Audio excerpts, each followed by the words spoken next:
Bienvenidos a mis videos sobre actualidad política e historia. Mi nombre es José Carlos Parada.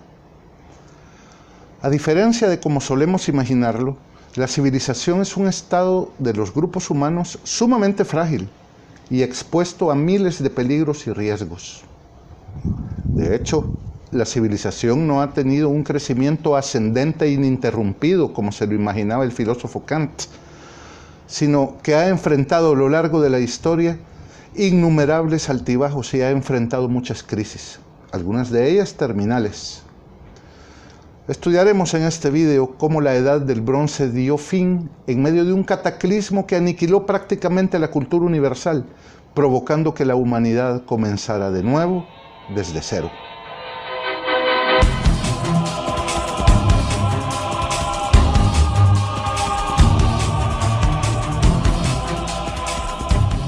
Desde sus más lejanos orígenes en el año 6000 a.C., más o menos en el Neolítico, la ciudad portuaria de Ugarit, en Siria, se había transformado 4 milenios después, ya en plena era del bronce, en un vibrante y poderoso centro comercial, cultural y político de nivel mundial. Sus bibliotecas, con tablas de arcilla, con escritura cuneiforme, sus enormes almacenes de granos, su sofisticada contabilidad, su temprano alfabeto y su sistema político así lo atestiguaban. Ugarit, con sus reyes y su esplendor, era cortejada por dos grandes imperios contemporáneos de los que ya hablamos en el capítulo precedente, el egipcio al sur y el hitita al norte. Ugarit basculaba su vasallaje hacia uno u otro, de acuerdo a sus propias conveniencias. En la cumbre de su esplendor, ahí por el año 1200 a.C., que es en el momento en el que nos ubicamos en esta historia, las clases dirigentes de Ugarit empezaron a recibir tenebrosas noticias. Todos sus contactos comerciales allende el mar y las montañas estaban desapareciendo uno tras otro. Circulaba cada vez más frecuentemente el rumor de que el mundo entero en ese entonces conocido estaba colapsando bajo unas agresivas, indetenibles y misteriosas invasiones. El rumor terminó confirmándose cuando una mañana frente a Ugarit, frente a sus costas, el horizonte apareció salpicado de decenas de amenazadoras naves con velas negras. En solo unas horas los navíos estaban atracando en las playas, dando lugar a un desembarco de miles de exóticos y terroríficos soldados que sitiaron a la ciudad con una determinación y un orden escalofriante. Rodeada Ugarit y a punto de caer, después de múltiples combates, su príncipe escribió en una suave y húmeda arcilla el siguiente mensaje: Padre, ya han causado gran daño, os suplico me ayudéis en esta hora aciaga. Terminada de escribir, la tablilla de barro debía ser cocida en el horno para endurecerla, y efectivamente en el fogón la colocaron. Nunca salió del horno. El palacio fue tomado y toda la resistencia liquidada a espada. La tablilla fue encontrada dentro del horno, demasiado tarde, 3000 años después. Gracias a las tempranas plumas de Heródoto y Tucídides, y confirmadas por modernas investigaciones, sabemos que en esa época, hace 3200 años, luego de la caída de Troya en manos de los micénicos griegos en la cuenca mediterránea, múltiples oleadas de pueblos guerreros de origen desconocido se lanzaron a la destrucción de cuanta civilización encontraron a su paso. No se sabía, ni se sabe aún con certeza de dónde venían, pero sí se sabía cómo llegaban y por qué eran tan poderosos. Venían por el mar y utilizaban un novedoso metal, el hierro, que si bien no era tan sólido como el bronce, era más barato y posibilitaba que hasta el último guerrero disponible estuviese acorazado y armado de lanza o espada, lo cual no era común. El bronce era carísimo y solo algunos jefes tenían la posibilidad de estar armados de algo más que de madera afilada o piedras contundentes. Esos misteriosos pueblos del mar aniquilaron de oeste a este y de norte a sur a la civilización desde sus raíces. Y así acabaron con el imperio hitita, dieron cuenta de los restos del imperio minoico, hundieron bajo mantos de ceniza a todo el Asia Menor y liquidaron a la cultura micénica, borrándolos con fuego literalmente de los libros de la historia, hasta que la arqueología moderna los rescató de las escorias milenios después. Luego, cuando se percataron que no habían acabado con todo, los pueblos del mar fueron tras el último imperio rico y civilizado, que todavía estaba en pie: Egipto. Como como nos relatan los jeroglíficos de las paredes del templo egipcio de Medinet Abu, el faraón egipcio Ramsés III pudo contener en una victoria pírrica hacía un tiempo un primer embate de esos violentos y hasta ese día invencibles salvajes. A sabiendas de que un segundo ataque iba a ser incontenible, Ramsés, al verlo regresar, decidió enfrentarlos con sus fuerzas navales en el océano, antes de que desembarcaran.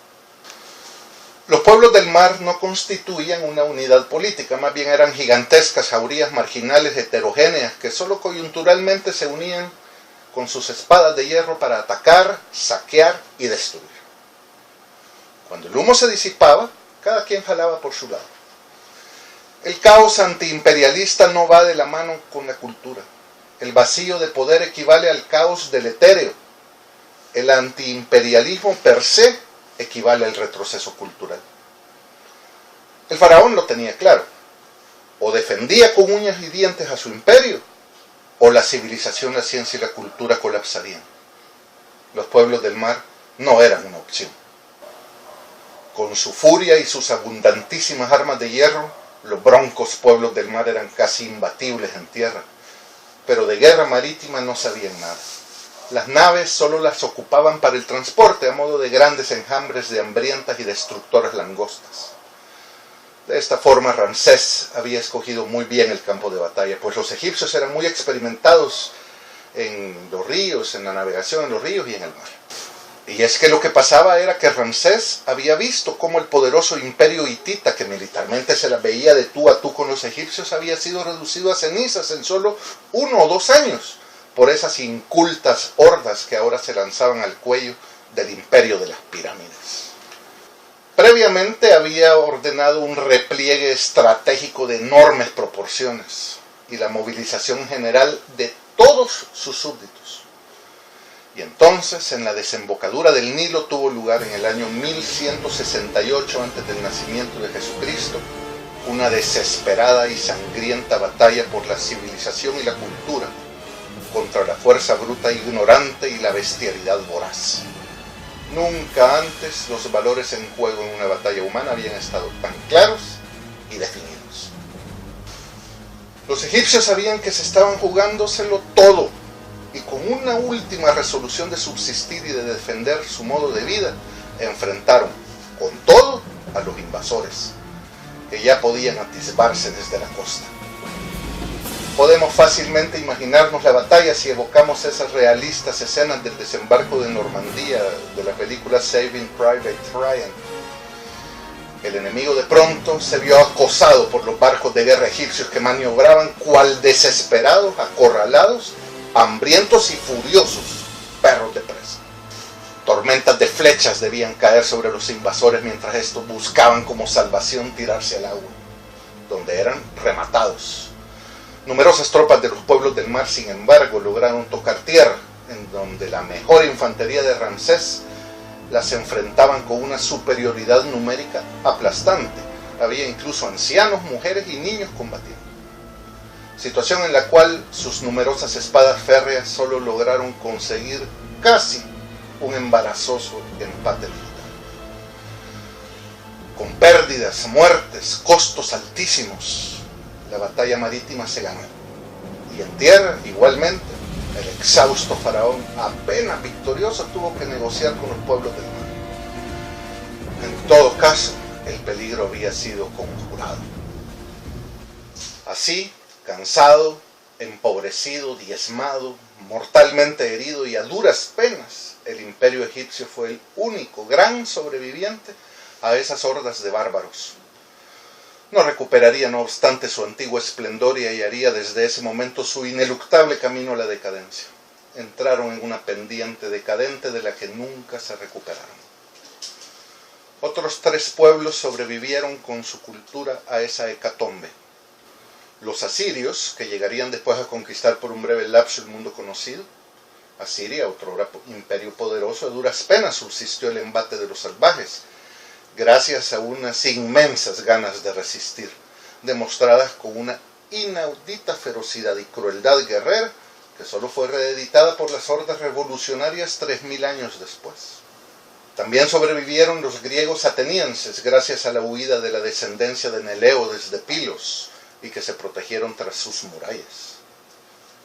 Y por último los judíos, que pelearon como gatos panza arriba contra los bárbaros filisteos, uno de los pueblos que integraban los pueblos del mar, protegiendo con su sangre esos papiros revelados y su arca de la alianza, hasta que lograron vencer a los bárbaros. David, derrotando a Goliat, fue solo un espectacular episodio de esta lucha entre la civilización y la barbarie, entre Héctor o Prometeo versus los demonios. Por lo demás, el mundo conocido se despobló, la economía, el comercio fue aniquilado, las ciudades se esfumaron, se perdió la escritura, la tecnología agrícola desapareció, el sedentarismo abrió paso al regresivo nomadismo y la sofisticación y la civilización sufrieron un colapso fulminante y profundo del que no se levantarían sino hasta medio milenio después. Fue en suma un barrido de dimensiones apocalípticas, sin precedentes ni reediciones en la historia, que todavía mantiene a esa época, la Edad Oscura, hundida en las tinieblas, y que significó una regresión a una nueva edad de piedra, pero llamada de hierro, desde donde se tuvo que partir prácticamente desde cero. Tuvieron que transcurrir 500 largos y oscuros años para que desde Atenas y las colonias griegas alrededor del mar Egeo, de la mano de la tradición oral de Homero, las espesas nieblas del retroceso intelectual se empezaran a despejar lentamente, para que la escritura renaciera y la cultura volviera a brillar, dándosele inicio con Tales de Mileto a una de las más apasionantes y enriquecedoras aventuras del hombre, la búsqueda racional de la verdad, la filosofía. Justo 39 años antes de que en una pequeña e insignificante aldea campesina de Italia se proclamase la República Romana